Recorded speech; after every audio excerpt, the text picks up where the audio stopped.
Hello everyone. I hope आप सभी अच्छे होंगे और अपनी स्टडी भी कर रहे होंगे। तो मैं एक क्विक इंट्रोडक्शन दे देता हूँ। ये हमारे एसएससी सीजीएल की जो वोकेबलरी है, जो 2025 में जो आए थे एंटोनियम और सिनोनिम, वो वाले पार्ट हम अभी कर रहे हैं। ठीक है, जिसमें हम निमोनिक देखेंगे, ट्रिक देखेंगे और एग्जाम्पल देखेंगे एंटोनिम का। ठीक है, आप मुझे कमेंट कर देना, कमेंट आप करते रहिए। ठीक है, लाइक करिए, कमेंट करिए। कमेंट में आप चाहे कुछ भी करिए, चाहे एक हार्ट भेजिए, थंब भेजिए। ठीक है, मुझे बस एक थोड़ा मोटिवेशन मिलता रहेगा और मैं आपके लिए वीडियो बनाता रहूँगा। ठीक है, तो स्टार्ट करते हैं अपना पहला वर्ड। ठीक है।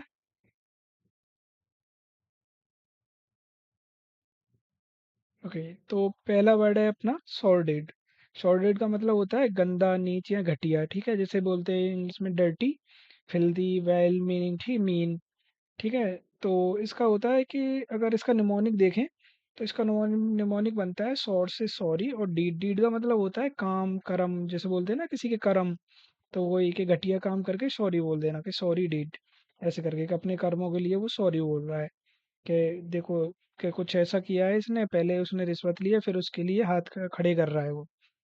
तो जैसे इसकी ट्रिक देखें तो ट्रिक हो जाएगी, जो लोग पहले कोई बहुत ही सॉर्डी एंड डर्टी या गंदा काम करते हैं और बाद में पकड़े जाने पर सॉरी बोलते हैं, तो उनके डीड यानी कर्म हमेशा नीच श्रेणी के होते हैं। तो ठीक है, इस तरह से हम सॉर्डेड वर्ड को याद रख सकते हैं। रियल लाइफ एग्जाम्पल में देखें तो कुछ लोग थोड़े से पैसे के लालच में आकर अपने ही दोस्त के साथ सॉर्डिड पॉलिटिक्स खेलते हैं, यानी गंदी, बिल्कुल घटिया एकदम पॉलिटिक्स खेलने लगते हैं दोस्ती में। वो एकदम दोस्ती का भी लिहाज नहीं करते ऐसे लोग, तो उनको बोलते हैं सॉर्डिड। ठीक है, इसका सिनोनिम हो जाएगा dirty, filthy, vile, base, mean, corrupt. Antonym हो जाएंगे ऑनरेबल, प्योर, नोबल, डिसेंट। ठीक है, नेक्स्ट वर्ड पे चलते हैं। नेक्स्ट वर्ड है अपना वॉशीफेरस। वॉशीफेरस का मतलब होता है बहुत शोर मचाने वाला, जो मुखर होता है, एकदम बहुत बोलता है, बहुत तेज। तो वेरी लाउड, नॉइजी। ठीक है, निमोनिक हो जाएगा एक, जैसे वॉसीवरस का होता है वॉइस ऑफ फ्यूरियस। अच्छा, आप लोगों ने गाइस दोस्तों वो एक सीरीज देखी होगी हॉलीवुड में, फास्ट एंड फ्यूरियस, जिसका मतलब भी होता है कि तेज और गुस्सा। मतलब फ्यूरियस का मतलब होता है गुस्सा, के अगर गुस्से में होते हैं तो हमारी आवाज एकदम तेज हो जाती है। तो उसी से हम याद रखेंगे वॉइस फ्यूरियस। ठीक है, कि जब कोई बहुत फ्यूरियस यानी गुस्से में होता है तो उसकी वॉइस एकदम वोसिफरस यानी बहुत लाउड हो जाती है और वो चिल्लाने लगता है। जैसे अगर रियल लाइफ एग्जांपल में देखें तो स्टेडियम के अंदर क्या होता है, जब एकदम लास्ट का ओवर चलता होता है तो उस टाइम पे ना सारे के सारे बंदे एकदम, ऐसा एक क्रूशियल टाइम होता है कि सबको लगता है कि हाँ हम जीतेंगे, हम जीतेंगे, बिल्कुल मैच एकदम फंसा हुआ होता है। तो उस टाइम ना अपनी अपनी टीम को सपोर्ट करने वाले एकदम अपनी वॉइस को लाउड कर लेते हैं और वो वॉसिफरस होता है। ठीक है, उस तरह से उसको याद रखेंगे। सिनोनिम हो जाएगा लाउड, ग्लैमरस, नॉइसी। ठीक है, और एंटोनिम हो जाएगा क्वाइट, साइलेंट और काम। तो नेक्स्ट है अपना ओपुलेंट। ओपुलेंट का मतलब होता है बहुत अमीर, आलीशान। तो इसका मीनिंग हो जाएगा वेरी वेल्थी, रिच। ठीक है, तो निमोनिक बनेगा इसका ओपेल आस्ट्रा। ओपेल आस्ट्रा अपने एक गाड़ी होगी, एक कार होती है ओपेल, बहुत महंगी कार है ओपेल। अगर आपने, बिल्कुल mostly most of the students, हम साथी लोग जानते होंगे अपने क्या ओपेल कार के बारे में। ठीक है, बहुत महंगी कार है, जो इस पिक्चर में भी आप देख सकते हैं, नहीं तो आप गूगल पे भी उसको सर्च करेंगे तो वो आपको दिख जाएगी। ठीक है, तो उसी को अगर ये आप देखेंगे ना, तो उस कार को देखने के तुरंत बाद ही आपको ये वर्ड याद हो जाएगा ऑटोमेटिक, ओपलैंड। ठीक है, ओपलैंड का मतलब ओपेल आस्ट्रा, उस गाड़ी का मतलब वो इतनी महंगी गाड़ी है। ये तो वही है कि जो लोग ओपेल जैसी महंगी गाड़ियों में घूमते हैं और बड़े बड़े हीरे जवाहरात खरीदते हैं, उनका लाइफस्टाइल बहुत ऑपुलेंट होता है, यानी रिच होता है। कि रियल लाइफ एग्जांपल में देखें तो हमारे अंबानी साहब हैं, और उनकी परिवार की शादी का तो किसको नहीं पता है। ठीक है, तो उनका जो सेट था, घर और अंटीला एकदम ऑपुलेंट यानी आलीशान था। ठीक है, सिनोनियम वेल्दी, रिच, लग्जरियस, अफिलेंट। ठीक है, पुअर और मेगर इसके ऑन्टोनियम हो जाएंगे।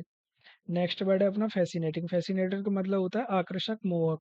जब कुछ चीज़ बहुत ज़्यादा अट्रैक्टिव हो, आकर्षक हो, तो उसे फैसिनेटिंग बोलते हैं। तो इसका निमोनिक हो जाएगा फैसिनेटिंग से फैशन। जैसे अगर इसी से एक वर्ड निकालें फैशन, तो फैशन अगर कोई, जैसे लोग होते हैं बढ़िया और नए ट्रेंड का फैशन करते हैं, वो भीड़ में सबसे अलग और फैसिनेटिंग लगते हैं। ठीक है, तो उसी से हम इसको वर्ड को देखेंगे कि वो बहुत मोहक और आकर्षक लगते हैं, मतलब फैशन करने के बाद।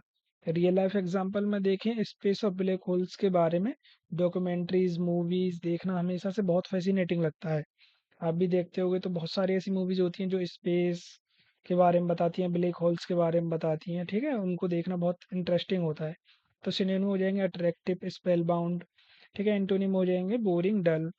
तो नेक्स्ट वर्ड है अपना इंटीग्रेट। इंटीग्रेट का मतलब होता है जोड़ना या मिलाना। ठीक है, कि टू कंबाइन और यूनाइट करना। अगर इसके निमोनिक देखें तो इंटरगेट मतलब सारे गेट्स को मिला देना, एक जगह इकट्ठा करना। जैसे हमने अपना 12th में अपना अपना होता था इंटीग्रेशन, तो उसका मतलब वही होता था कि बहुत सारी कैलकुलेशन को ना, बहुत बड़े पार्ट को एक साथ जोड़ के लाना, ठीक है, उसको इंटीग्रेशन बोलते थे। तो अगर देखा जाए तो ये अपना एक मोबाइल है, मोबाइल से अब हम क्या नहीं कर सकते कि अगर हमारे यहाँ सीसीटीवी कैमरा लगे हुए हैं तो हम कैमरा को भी ऑपरेट कर सकते हैं उसी से लिंक करके, अपने कंप्यूटर लैपटॉप को भी उससे कनेक्ट कर सकते हैं फ़ोन से, म्यूजिक प्लेयर को भी। तो मतलब हम सारी चीज़ों को ना एक ही चीज़ में ऐड कर दे रहे हैं, मतलब जोड़ दे रहे हैं, इंटीग्रेट कर दे रहे हैं फ़ोन के साथ। तो वही ट्रिक हो जाएगी। मैथ्स में भी हम इंटीग्रेशन पढ़ते हैं, जिसका मतलब होता है छोटे छोटे पार्ट्स को कंबाइन करके एक बड़ा हिस्सा बनाना। और रियल लाइफ एग्जांपल वही फ़ोन के थ्रू आप और सारे घर के जो अप्लायंसेस होते हैं जो कनेक्ट हो सकते हैं उनको हम याद रख सकते हैं। सिनोनिम हो जाएंगे unite, mix, blend, combine. Antonym हो जाएंगे सेपरेट, डिवाइड, सेग्रीगेट, आइसोलेट। ठीक है, नेक्स्ट वर्ड है अपना एब्डूरेट। एब्डूरेट का मतलब होता है जिद्दी, हटी। अगर इसका निमोनिक देखें तो इसमें से कैसे निकल के आ रहा है एब्डूरेट, मतलब अब दे रोटी, कि अब दे रोटी बनना जिद पे बैठूंगा, अब दे रोटी। मतलब अगर इस पिक्चर को देखें तो इसमें क्या है कि एक लड़का है बहुत जिद करके बैठ गया है एकदम किचन में अपने, और मम्मी से कह रहा है कि अब दे रोटी नहीं तो मैं भूखा ही रहूंगा। ठीक है भाई, इसकी ट्रिक है, बच्चा गुस्से में किचन में सामने बैठ गया, अब दे रोटी नहीं तो मैं भूखा ही रहूंगा, यानी वो एकदम जिद्दी और हट पे एकदम आ गया है। अगर रियल लाइफ एग्जांपल में देखें तो होता है ना कि दुकानदारी में कुछ कस्टमर्स ऐसे आते हैं कि वो ना 100 की चीज को 20 में ही लेना चाहते हैं, अड़ जाते हैं कि नहीं भाई 20 में ही दे दे भाई। अब भाई दुकानदारी क्या करे, अब उसको नहीं आ रहा है पड़ता, वो नहीं देता है। तो वही वाला सीन है, भैया 100 की चीज 20 में दे दो वरना नहीं लूंगा। कि नहीं साहब 100 ही लगेगा, इससे कम नहीं हो सकता। कि जिद पे अड़ना, ठीक है, तो वही होता है अबडूरेट। कि जिद प्लस रोटी की डिमांड अबडूरेट। ठीक है, कितना इजी है ना याद करना। तो सिनोनिम हो जाएगा स्टूबन, इनफ्लेक्सिबल। एंटोनिम हो जाएंगे फ्लेक्सिबल, यील्डिंग, एग्रीबल। ठीक है, नेक्स्ट वर्ड है अपना सरकमस्पेक्ट। सरकमस्पेक्ट का मतलब होता है सावधान या सोच समझ कर काम करने वाला, केयरफुल, एकदम कॉशियस।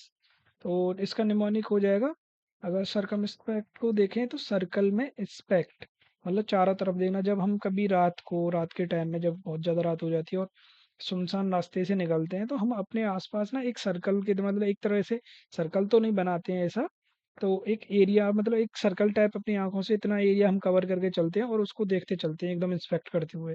तो उसी से हम याद रखेंगे कि बहुत सावधानी और सोच समझ कर हम चलते हैं वहां से, तो उसको सरकम इंस्पेक्ट के थ्रू। ठीक है, कि वही उसकी ट्रिक है किसी अनजान रास्ते पे जाने वाली।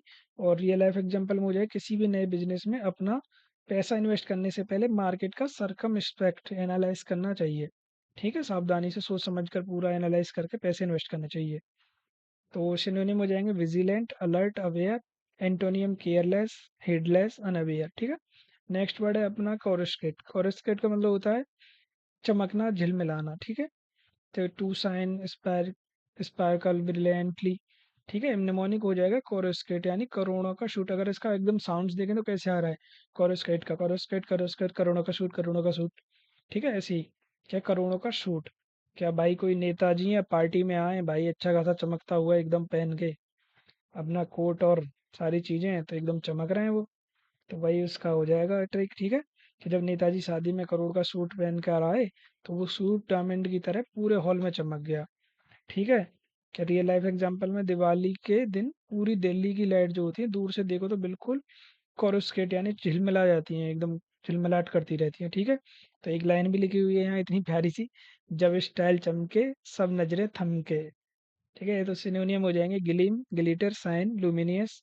एंटोनियम हो जाएगा ब्लर, डिम, डार्क। ठीक है, तो नेक्स्ट वर्ड पे चलते हैं। नेक्स्ट वर्ड है अपना कैडावेरस। कैडावेरस का मतलब होता है बहुत दुबला पतला मुर्दा जैसा। ठीक है, तो अगर इसका देखें तो कैडावर किसे बोलते हैं, जैसे हमारा मेडिकल स्टडी होती है ना तो उसमें जो डेड बॉडी होती है उसको कैडावर बोलते हैं, जिसपे वो अपना पूरे अपने प्रैक्टिकल करते हैं, एक्सपेरिमेंट वगैरह वगैरह करते हैं, तो उसी बॉडी को कैडावर बोलते हैं। तो उसी से वर्ड बना है कैडावरस, मतलब जो बहुत ज्यादा दुबले पतले होते हैं मुर्दे जैसे। ठीक है, उसी को कैडावरस बोलते हैं। ठीक है, देखो extremely thin like a dead body. तो वही इसकी, इसको उसके थ्रू हम याद रख सकते हैं। और रियल लाइफ एग्जांपल में हो जाएगा लंबी बीमारी के बाद हॉस्पिटल से डिस्चार्ज होने पर उसका शरीर एकदम कैडावरस, मतलब दुबला पतला हो गया एकदम मुर्दे के जैसा। तो सिनोनिम हो जाएंगे हेजर्ट, पेल, एमासिएटेड, गॉन्ट। ठीक है, और स्केलेटल। स्केलेटल के तो आपने सुना ही होगा। Antonym healthy, vibrant. ठीक है, रोबस्ट। तो नेक्स्ट वर्ड पे चलते हैं। नेक्स्ट और हमारे आज का आखिरी वर्ड है ये पुशिलैनिमस। ठीक है, पुशिलैनिमस कायर, डरपोक। इसके लिए हम पहले ही पढ़ चुके हैं, एक टिमिड जो तारों से रिलेटेड हमने एक अपनी ट्रिक बनाई थी, तो उसी का है पुशिलैनिमस। ठीक है, कि lacking courage, lack of courage, timid. हाँ, टिमिड ही आ गया देखो। तो निमोनिक हो जाएगा इसका पूछ लेंगे पूसी कैट एनिमस, यानी बिल्ली जैसा डरपोक। कि पूसी कैट से देखते हैं कि जैसे बिल्ली होती है, तो उसको अगर थोड़ा सा भी कोई ऐसे दिख जाए तो वो एक साथ डर जाती है और भाग जाती है। तो उसी से ट्रैक देख सकते हैं कि जैसे एक छोटी पुशी कैट थोड़ी सी आवाज सुनते ही डर के भाग जाती है, वैसे ही पुशिलेनियस लोग मुश्किल सिचुएशन से तुरंत पीछे हट जाते हैं। तो ऐसे इसी की तरह से याद रख सकते हैं। रियल लाइफ एग्जांपल में देखें, अपने दोस्तों को मुश्किल में छोड़कर भाग जाना एक पुशिलेनियस एक्ट है, यानी एक तरह से वो कायरतापूर्ण है। ठीक है, तो उस सिनोनियम हो जाएगा टिमिड, कोवर्ड। और स्पाइनलेस एंटोनियम हो जाएंगे ब्रेव, करेजियस, बोल्ड। ठीक है, आज के थे हमारे ये 10 वर्ड। तो टोटल हमारे 75 to 80 वर्ड हम कंप्लीट कर चुके हैं इस सीरीज में। ठीक है, ऐसे ही हम करते रहेंगे। और अपनी वोकेबलरी की C1 सीरीज भी हमारी कंप्लीट हो चुकी, मतलब स्टार्ट हो चुकी है। तो हम उसको भी कंप्लीट करेंगे, जिसमें C1 में हमारे टॉप 100 एंटोनियम सिनोनियम जो SSC ने पूछे हुए हैं, वो हम अभी कर रहे हैं। ठीक है, धीरे धीरे हम अपनी ब्लैक बुक को पूरा कवर करेंगे और इन जो 25 में आए हुए अपने वर्ड हैं उनको कंप्लीट करेंगे। ठीक है, आपका काम है सिर्फ लाइक करना, शेयर, कमेंट और सब्सक्राइब। ठीक है, बाकी चीज़ें आप मुझ पे छोड़ दीजिए। बाकी मैं आपके लिए ट्रिक लाता रहूँगा। ठीक है, अगर आपका कोई सजेशन रहता है तो मुझे कमेंट करिए। कमेंट तो आपको करना ही है, उससे मुझे मोटिवेशन मिलेगा। चाहे एक आप हार्ट ही दे दें। ठीक है, ओके, तो यही था आज के लिए। ठीक है, थैंक यू सो मच।